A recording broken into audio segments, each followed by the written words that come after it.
The subways will always be a bellwether for the perception of public safety in New York City.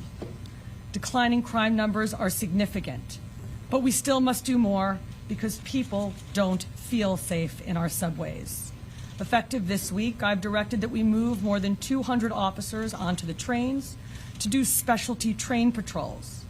And I have further directed that we deploy more officers onto subway platforms in the 50 highest crime stations in the city.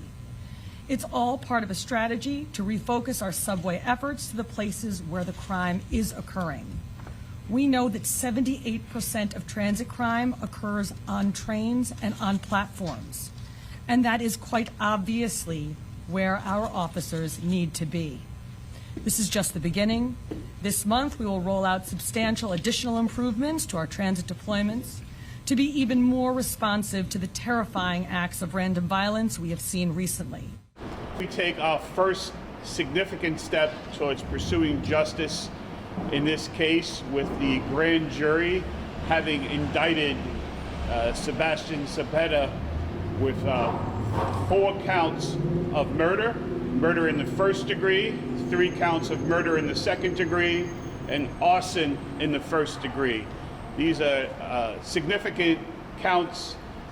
Murder in the first degree carries the possibility of life without parole. It's the most serious statute in New York State law, and my office is very confident about the evidence in this case and our ability to hold Zapeta accountable for his dastardly deeds. There is no death penalty in the state of New York, so that's why the maximum penalty here is life without the possibility of parole.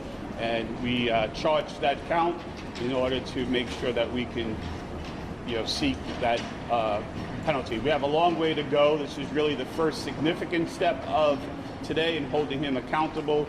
There's going to be the felony arraignment again on January 7th, and then the trial team here will work to pursue justice. And of course, it's a priority for me, for my office, for the police department to identify this woman so we can notify her family of what had happened to her. We're working on trying to go back and trace when she entered the subway system and exactly, if there's a clear shot of her face. I want to assure the people of this city that this office will do everything in our power to hold him accountable. This was a malicious deed. A sleeping, vulnerable woman on our subway system. This act surprised many New Yorkers as they were getting ready to celebrate the holidays. But now New Yorkers are waking up and understanding that on the 22nd of this year, this happened. This was intentional.